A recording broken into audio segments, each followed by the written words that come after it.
they always said I'm wrong, but what they doing today?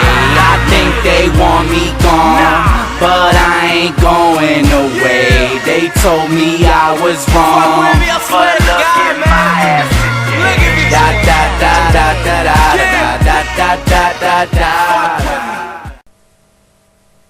So hey, hello, and everyone, what is up on The Real Sports Talk? What's good on the internet? What's good in life? I'm Akeem Balaam. Know me probably better on YouTube, of course, as Li495. So once again, another NFL themed edition of 10 Minutes on the Clock. I shall be giving my Week 3 predictions in just a few, but of course I want to start. First thing I want to do is start off with probably thinking, oh, why didn't I do this in the morning? I normally do this in the morning. Well, I was busy with a lot of things. I was running errands. I was taking care of a lot of stuff, so that prevented me, at least in the beginning this morning, from doing a show. But just as long as I was able to do a show anyway, so I'm pretty sure that none of yous out there are complaining. Or maybe some of you are probably complaining. I don't know. So you can put that in the comments. But anyway, before I get to those predictions, of course, I want to talk about the Thursday night game that, of course, took place between the New York Giants and the Carolina Panthers at Bank of America Stadium, with the G-men absolutely running roughshod all over the Carolina Panthers. Final score was 36-7, and when I mean running roughshod, I not only mean that figuratively, I mean that literally as well. Did the Carolina Panthers have a scheme that could stop Andre Brown?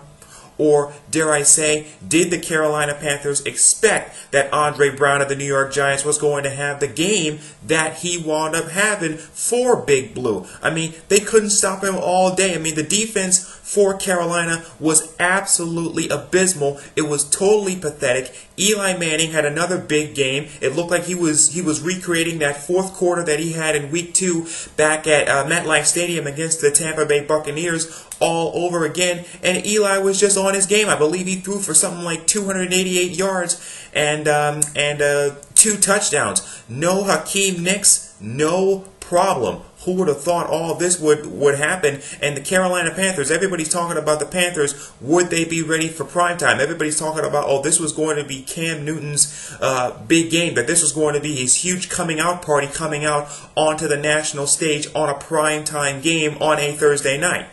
Turns out that he wound up wilting under the pressure so much. Superman was Clark Kent. If I'm not mistaken, he had something like 240-something yards, but if I'm not mistaken, he also had 3 or 4 interceptions in that game as well. And even after the game, Steve Smith and some other Carolina Panthers veterans were going into the media, going ahead and ripping on him for saying that when things when the going gets tough, he starts, I guess, running away from the pressure. It's not a situation where the going gets tough and the tough gets going. So Steve Smith and some other Carolina Panthers veterans were pretty much ripping Cam Newton, saying, hey, this is supposed to be our leader. This is supposed to be our quarterback. This is supposed to be our franchise guy. And yet he's not inspiring the team. He's not leading the team. He's not pumping up the team, saying, yeah, guys, we can go ahead. This is nothing. We can go ahead. We can come back and we can get this done. It's like, once he's down by a few points, it's almost like he's down by, if he's down by 10 points, it's almost as if he's down by 40 points. So that's one thing that some people, not only on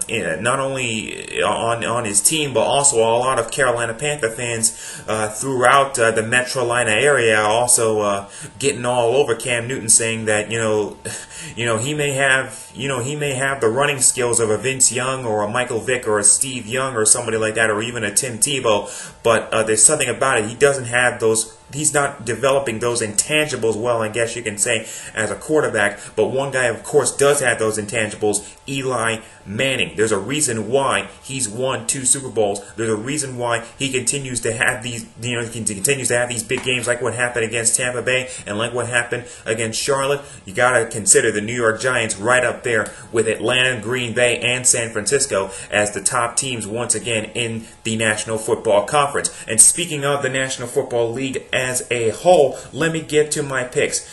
Buffalo Bills and the Cleveland Browns. I cannot imagine the Cleveland Browns going 1-2. I cannot imagine them beating the Buffalo Bills. But the thing about it is that one of these teams, if the Bills wind up winning this game, they're going to wind up being 2-1. You know, Ryan Fitzpatrick stunk it up big time in that first game against the New York Jets, and now it looks like that they may be in a position to be 2-1, even though they had, they've been, the Kansas City and Cleveland, those are bye weeks, you might as well just say, for teams, considering the way that they play, considering Kansas' defense and considering Cleveland's deficiencies at quarterback, even though Brandon Whedon had a better game last week against the Cincinnati Bengals than he had in that first week. But anyway, I'm still taking the Buffalo Bills over the Cleveland Browns.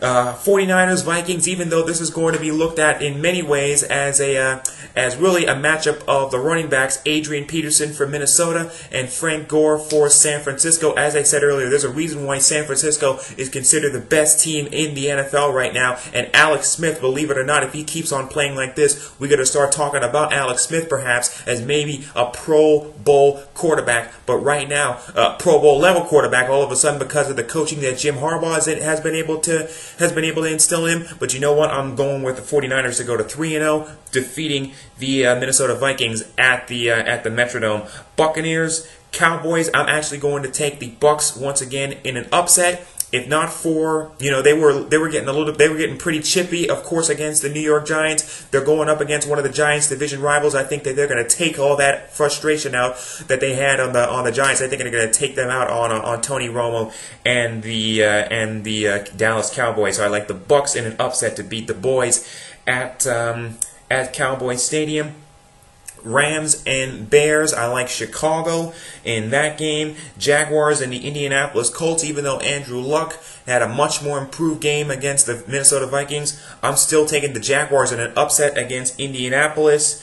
Chiefs, Saints. Now, I picked the Saints the last couple of weeks, if I'm not mistaken, and both times they wound up disappointing me. You got to say right now that with the Saints right now at 0-2, that they're one of the disappointments perhaps in the league. But the Kansas City Chiefs at this point, and particularly their defense, is just awful. But then again, there have been years in the past where the Kansas City Chiefs defense has been god awful. So I'm much more certain of this week's pick going with the New Orleans Saints over the Kansas City Chiefs than I was the past couple of weeks. Saints over the Chiefs. Lions and the Titans. I like Calvin Johnson, Megatron, Matt Stafford, and everybody there for the Detroit Lions over the Tennessee Titans. Jets, Dolphins. Let's just face it, most people are only going to Dolphins games just to see hot cheerleaders anyway. So Jets over the Dolphins, even though that's a divisional game. I like New York over Miami. Bengals, Redskins. I like Washington to win over the Cincinnati Bengals. Falcons, Chargers. Falcons, Chargers. Now this is actually pretty hard. Both of these teams are 2-0. I have predicted the Atlanta Falcons to go to the Super Bowl, but right now San Diego is looking pretty impressive, and not too many people are talking to them because everybody's enamored with the Giants, everybody's enamored with the 49ers, everybody's enamored with a lot of these other teams in the NFL right now, but you got to give it to the Chargers right now. They're 2-0 in the division with Peyton Manning when he didn't have a very good game against these Atlanta Falcons. They made him look old, but even with all that, I'm still taking the Atlanta Falcons. If they can do what they did to Phillip Rivers, what they did to Peyton Manning, I like the Atlanta Falcons to go to San Diego, to go to Qualcomm and beat the San Diego Chargers. Eagles, Cardinals. This is another one considering what happened last week. Now, of course, these things change from week to week, and I better speed up this anyway, but these things change from week to week. They humbled Tom Brady, the Cardinals defense. They were able to humble Tom Brady. They sacked him 4 times, and the Philadelphia Eagles, believe it or not, they're 2-0 despite the fact that they've committed 9 turnovers. They're -9 in their first 2 games when it comes to turnovers. If they continue that against that defense, if they play the way that they played against New England did the Cardinals, I like the Cardinals in what some would consider an upset over the Philadelphia Eagles. Texans, Broncos, that's another one. That's another very interesting game. Of course, you got the whole Peyton Manning element. You got the Houston Texans, but the Houston Texans know Peyton Manning pretty daggone well from his years in Indianapolis. But then again, so does Peyton Manning know the Texans very well. So I'm actually going to go with another upset: Texans over the Broncos. Even though that that probably isn't even considered an upset at this point, considering how good Houston is. Pittsburgh Steelers and the Oakland Raiders. Let me just get through these in a rapid-fire fashion. Steelers over the Raiders. Patriots over the Ravens. I like, believe it or not, New England over Baltimore, even though, of course, I'm picking Baltimore to go to the Super Bowl. How many times do I got to say that? And Packers, Seahawks, Green Bay over Seattle. So just to run through my picks once again. Bills over the Browns, 49ers over the Vikings, Buccaneers over the Cowboys, Bears over the Rams, Jaguars over the Colts, Saints over the Chiefs, Lions over the Titans, Jets over the Dolphins, Redskins over the Bengals, Falcons over the Chargers, Cardinals over the Eagles, Texans over the Broncos. Did I say Texans over the Broncos? Anyway, Steelers over the Raiders, Patriots over the Ravens, Packers over the Seahawks. Those are indeed my Week 3 picks. What are yours? What are yours? You know where to put your comments. Rate, comment, react, reply, add, and subscribe. Look forward to reading your comments. I'm just one guy on the Real Sports Talk, talking NFL. Till next time, Li495, Akeem Balaam. See you on the internet someplace. Just a little ways around the corner from fear.